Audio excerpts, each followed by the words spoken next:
You know that moment when someone calls you selfish, and it cuts deep, because it is coming from someone you love. That is exactly what happened when my brother Dylan asked me for $20,000 to invest in his dream gym, and I said, no. He looked me dead in the eye and told me I had changed, that I only cared about myself now. Those words echoed in my head for weeks. But 3 weeks later, when I found his gym bag stuffed in the back of my tool cabinet in the garage, everything started to make sense in the worst possible way. Before I tell you what was inside that bag and how my entire world flipped upside down, drop a comment and let me know where you are watching from. If family drama and shocking betrayals are something you can relate to, make sure to smash that like button and hit subscribe, because this story is about to take you on a ride you would not believe. Trust me, by the end of this, you will understand why sometimes the people closest to you are the ones you need to watch out for the most. Now, let me take you back to where this whole mess began. I am Brooke, 28 years old, and I have been working as an electrician since I was 19. It was not glamorous, but I loved the work. There was something satisfying about solving problems, fixing what was broken, making things work again. For 9 years, I saved every dollar I could. I skipped vacations, drove the same beat-up truck, lived in a cramped studio apartment. All of it was for one goal. I wanted my own house. Not a fancy mansion or anything like that, just a place that was mine. A yard where I could eventually have a dog. A garage where I could keep my tools organized. A living room where I could put my feet up at the end of a long day. Last spring, I finally did it. I closed on a small 3-bedroom house on the east side of town. It needed work, sure. The kitchen cabinets were outdated, the bathroom tile was cracked, and the fence in the backyard was leaning like it had one too many drinks. But it was mine. When I got those keys, I sat in my truck in the driveway and just stared at the front door for 20 minutes. I had actually done it. My brother Dylan was 3 years older than me, 31 at the time this all went down. Growing up, I looked up to him like he hung the moon. He was the confident one, the charming one, the one who always had big ideas. While I was methodical and careful, Dylan was bold and spontaneous. Our parents adored him. He was the golden child, the firstborn son who could do no wrong. But as we got older, I started seeing the cracks. Dylan always had some new business venture, some scheme that was going to make him rich. First, it was day trading stocks. Then it was cryptocurrency. Then it was flipping cars. Then it was an online clothing store. None of them ever worked out. He would get excited, dive in head first, then lose interest or blame someone else when things went south. He never took responsibility. It was always the market, the economy, his business partner, bad luck, never his own choices. Despite all that, I still cared about him. He was my brother. We had history. And every time he called with a new idea, part of me hoped this would be the one that finally worked. It was a Friday night in late September when Dylan showed up at my house. I had just finished installing a new ceiling fan in the bedroom and was sitting on the couch with a cold beer, feeling pretty accomplished. When I heard the knock, I figured it was Jake, my best friend, who lived 2 streets over. But it was Dylan standing on my porch, hands in his jacket pockets, that familiar grin on his face. Hey, little brother. Nice place you got here. I invited him in, offered him a beer. We walked through the house and he complimented everything. The floors, the light fixtures I had installed myself, the way I had set up the living room. It felt good. For once, Dylan seemed genuinely proud of me, not jealous or dismissive like he sometimes got. We sat at my kitchen table, and that is when he shifted gears. So listen, Brooke, I wanted to talk to you about something exciting. You know my buddy Marcus, right? I vaguely remembered Marcus from a few years back. Tall guy, worked at a gym downtown, always posting fitness stuff on social media. Marcus and I are opening a boutique gym, Dylan continued, leaning forward with that spark in his eyes. I knew too well. Not one of those big chain places. This would be specialized high-end equipment, personal training, wellness programs. We have already found the perfect location over on Riverside. The space is incredible. High ceilings, tons of natural light, parking lot included. He pulled out his phone and showed me pictures. It did look nice, I will give him that. Professional, modern, the kind of place people with money would join. We just need $50,000 to get started, Dylan said, watching my face carefully. Marcus has his portion covered, and Mom helped me out with 30. I just need 20 more to make this happen. There it was. I felt my stomach tighten. $20,000. I know it sounds like a lot, but this is not a handout, Brooke. This is an investment. You would be a partial owner. We are projecting to break even in the first year, and after that, profits split 3 ways. I am talking 10% return on your investment within 6 months. Maybe more. He slid a piece of paper across the table. It had some numbers scribbled on it, projected membership fees, estimated costs. It looked official enough, but something felt off. We are brothers, man, Dylan said, his voice dropping to something more serious. Who else am I going to trust with this? Who else is going to have my back? I sat there, staring at that paper, feeling the weight of the question. $20,000. That was most of what I had left after the down payment on the house. I needed that money for emergencies, for repairs, for the inevitable surprises that come with home ownership. The water heater was already making weird noises. The roof probably had 5 years left max. Dylan, I cannot do it, I finally said. I just bought this place. I've got a mortgage, property taxes, and I need to keep a cushion for repairs. I am sorry, but that money has to stay where it is. His expression changed instantly. The warmth drained out of his face. Are you serious right now? I am. Look, have you tried getting a business loan or finding other investors? There are people who do this professionally. I do not want other investors, he snapped. I want family. I want someone I can trust. I do trust you, but this is not about trust. It is about timing. I cannot risk that money right now. Dylan stood up his chair, scraping against the floor. You know what? I get it now. You bought your little house and suddenly you are too good for the rest of us. You have got yours, so screw everyone else, right? That is not fair. Is it not? His voice was getting louder. I have always been there for you, Brooke. Always. And the one time I ask you for something, you turn your back on me. I am not turning my back on you. I am just saying I cannot afford this right now. He laughed, but there was no humor in it. Cannot afford it. You just dropped a down payment on a house. But you cannot help your own brother achieve his dream. I always knew you were selfish, but I did not think you would turn your back on your own brother. Those words hit me like a punch. Selfish. He actually called me selfish. Dylan grabbed his jacket and headed for the door. Forget it. I will figure it out on my own. I always do. The door slammed behind him. I heard his car start, the engine revving harder than necessary, tires squealing as he pulled away from the curb. I sat there in my kitchen, that piece of paper still on the table, feeling like the worst person in the world. Was I selfish? Was I wrong to say no? But $20,000 was not nothing. That was real money, money I had worked hard for, money I needed. 2 days later, my mom called. Dylan told me you refused to help him with his business. I tried to explain, but she cut me off. He is your brother, Brooke. Family helps family. You have a house now. Why can you not help him, Mom? It is not that simple. I have expenses. We all have expenses, honey. But we make sacrifices for the people we love. It stung. My own mother was taking his side without even hearing me out. Over the next few days, my dad texted me. Just 3 words. Disappointed in you, son. That one hurt even worse. I had spent my whole life trying to prove myself, trying to be responsible, trying to make good choices. And now I was the bad guy because I would not hand over $20,000. My friend Jake came over that week with pizza. I told him everything. He shook his head. Man, that is messed up. It is your money. You worked for it.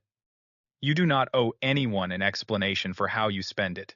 But what if I am being selfish? Brooke, there is a difference between being selfish and having boundaries. You are allowed to say no, especially when it is your entire savings on the line.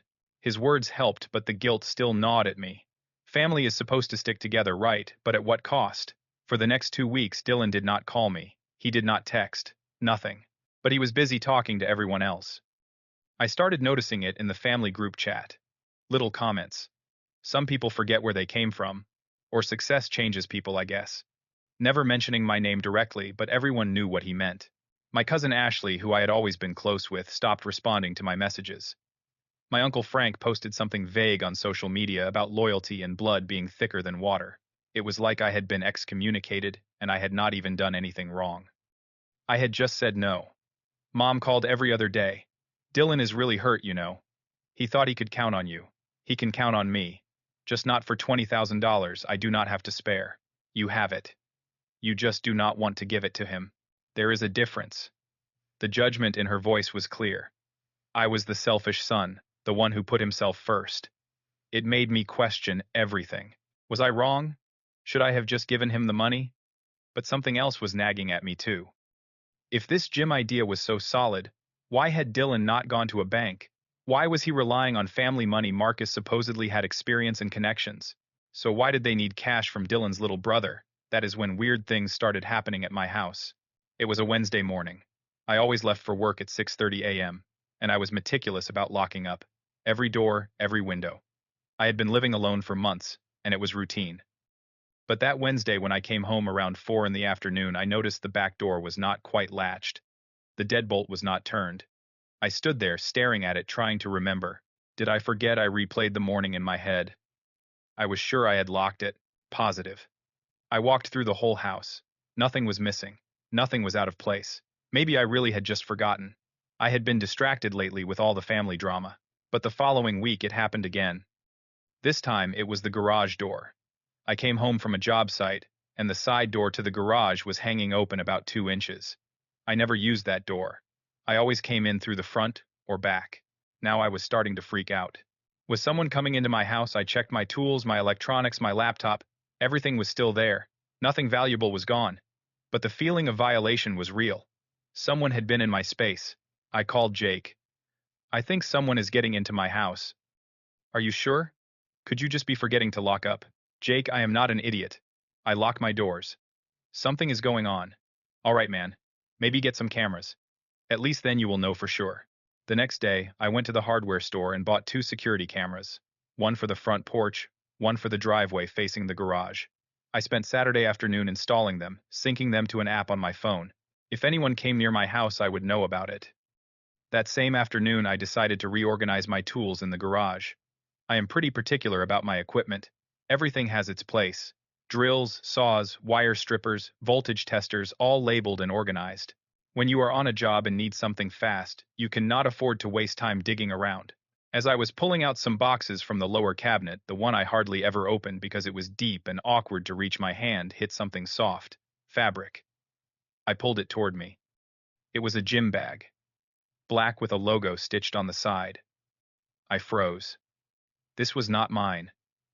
I did not own a gym bag. I had not been to a gym in months. I pulled it all the way out into the light. The logo was familiar. It was from Apex Fitness, a gym about 10 minutes from where Dylan lived. I unzipped it slowly, my heart pounding. Inside was workout clothes, a pair of sneakers, a water bottle, and underneath all of that, wrapped in a towel, was a laptop. An old one scratched up, the kind someone might use as a backup. I recognized the hoodie immediately. It was Dylan's, dark blue with a white stripe down the sleeves. I had seen him wear it 100 times. What was Dylan's gym bag doing, hidden in my tool cabinet? My mind raced. How did it get here? When did he put it here? And why? I thought about the unlocked doors, the strange feeling that someone had been in my house. It all clicked into place. Dylan had a spare key. I had given it to him when I first bought the place, just in case of emergencies. Keep this somewhere safe, I had told him, in case I ever lock myself out. I ran inside and checked the drawer where I kept my spare keys. The one I had labeled for Dylan was gone. He had been coming into my house, without permission, without telling me, and he had hidden his bag here. But why? I went back to the garage, sat down on an overturned bucket, and stared at the laptop. I should not open it. It was not mine. But someone had been sneaking into my house, and I needed to know why. I flipped it open. No password. The screen lit up, showing a cluttered desktop with files scattered everywhere. One folder caught my eye. It was labeled Marcus Gym Project. I clicked it. Inside were dozens of emails. I started reading, and my blood turned cold. The emails were not between Dylan and Marcus. They were between Dylan and someone named Travis. And the more I read, the worse it got. There was no gym. There had never been a gym. The first email was from 3 months ago. Travis had written, "We can pull this off if we are smart. 50K minimum, maybe more if we get enough people on board. Tell them it is a gym. People love fitness startups. Then we disappear before anyone asks questions." Dylan had replied, "How do we make it look legit? Easy. Fake lease agreements, mock up some branding, show them pictures of real gym spaces. By the time they realize it is fake, we will be long gone. Mexico, maybe. Somewhere they cannot touch us." I felt sick. I kept scrolling. Another email from Dylan. Brooke said no. He is being difficult. But I will get money from him one way or another. He has got a garage full of expensive tools. I can grab some of that, sell it online. Easy few thousand. My hands were shaking. My own brother was planning to rob me. Travis responded, "Make sure you are careful. Do not get caught." I would not. I have got a key to his place. He would not suspect me. I will stash my laptop at his house for now. Safer than keeping it at mine in case things go south. I was reading about myself. Dylan had been using my house as a hiding spot, planning to steal from me, all while making me feel guilty for not giving him money. There was more. So much more. Bank statements were tucked in the bottom of the bag. I pulled them out, my stomach churning. Dylan had collected money from 7 different people. $85,000 total. 30 from our mom, 10 from our Aunt Linda, 15 from a guy named Craig, who apparently worked with Dylan years ago. 5 here, 10 there. All of them believing they were investing in a gym that did not exist. There were text screenshots, too. People asking Dylan when construction would start, when they could see the space, when they would get their returns. Dylan kept putting them off. Permits are taking longer than expected, or contractor delayed should be good next month. One message from a woman named Sandra said, Dylan, it has been 4 months. I need to see something concrete, or I'm going to have to ask for my money back. Dylan had responded, relax. These things take time. Trust me. But the most damning thing I found was a note typed up in a document titled Exit Plan. It detailed how Dylan and Travis were planning to leave town in mid-November. They would wipe their phones, close their bank accounts, and drive to a border town before flying to Mexico. The note said, if Brooke does not give us the $20K, go to his house and grab what you can. Tools, electronics, anything that sells fast. Should get us another 5 or 10 grand to make the trip comfortable. I sat in that garage surrounded by my tools, holding evidence that my brother was not just a liar but a thief. And not just any thief. He had planned to rob me his own brother after calling me selfish for not funding his scam. The betrayal cut deeper than anything I had ever felt. This was not just about money. It was about trust. It was about family. He had looked me in the eye, called me selfish, made me feel like garbage, all while planning to destroy me. I needed to think. I needed help. I pulled out my phone and called Jake. Jake, I need you to come over right now. And I need your advice. Legal advice? Jake had been a cop for 6 years. If anyone could tell me what to do, it was him. He showed up 20 minutes later, still in his uniform from his shift. I showed him everything. The laptop, the emails, the bank statements, the messages. Jake's face got darker with every piece of evidence. When he finished reading, he looked at me seriously. Brooke, this is fraud. Wire fraud, theft by deception, conspiracy. And based on these messages about stealing your tools, attempted burglary, your brother is looking at serious jail time if this gets reported. What should I do? You need to report this. Not just for yourself, but for all these other people he scammed. They deserve to get their money back, or at least try. But he is my brother. I know, man. And that makes this hard. But he made his choices. He could have been honest with you. He could have stopped. Instead, he doubled down and was planning to rob you. You do not owe him protection from his own actions. Jake was right. I knew he was right. But the thought of turning my own brother in made me feel like I was going to throw up. Let me talk to him first, I said. Give him a chance to come clean. Jake nodded. All right. But if he does not, you call me. Deal, deal. After Jake left, I sat with my phone in my hand for 10 minutes before I finally typed out a message to Dylan. I need to see you. Come to my house right now. It is important, he responded almost immediately. Why? So you can lecture me again. Just come. Trust me, you will want to hear this. 30 minutes later, Dylan pulled into my driveway. He walked in with that same cocky attitude he always had, like nothing in the world could touch him. All right, I am here. What is so important? I did not say anything. I just walked to the garage and picked up the gym bag. I carried it back inside and dropped it on the kitchen table. Dylan's face went white. All the color drained out in an instant. Want to explain this? I asked, my voice eerily calm. He stared at the bag, then at me. I do not know what that is. Do not lie to me. Not now. This is your bag, your laptop, your emails.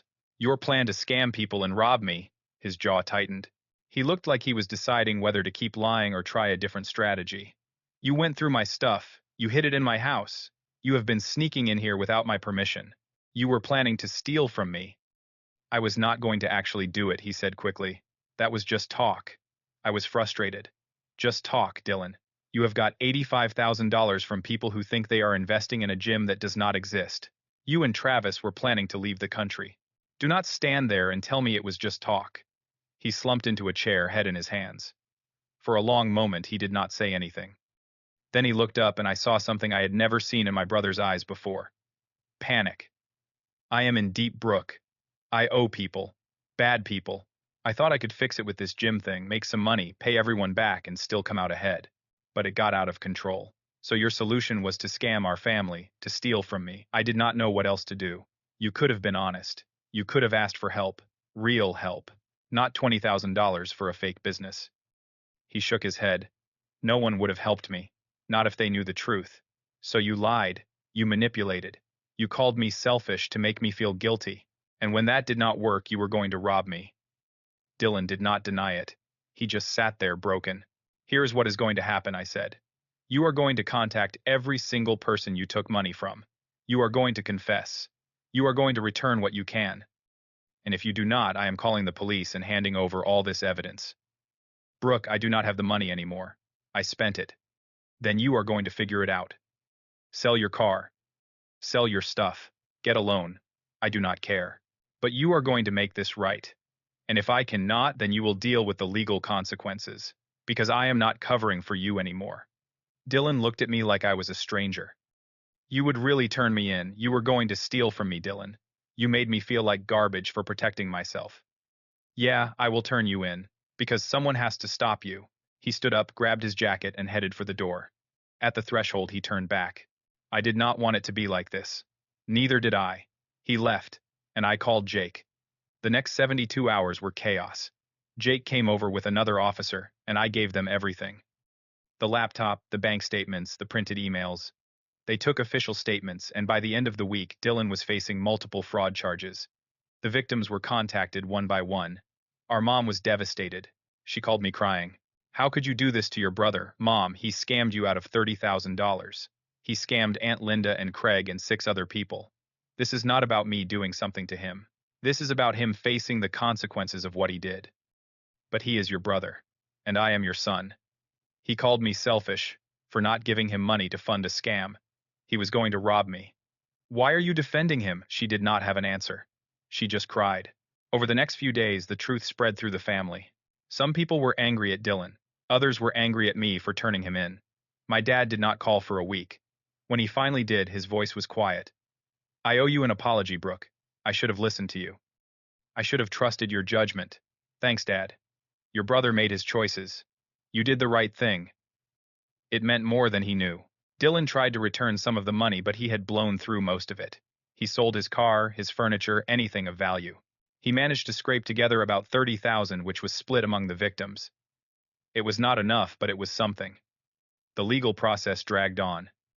Dylan was eventually sentenced to 2 years for fraud and conspiracy. With good behavior, he would probably serve a year and a half. Before he went in, he sent me a letter. I almost did not open it, but curiosity got the better of me. It was short.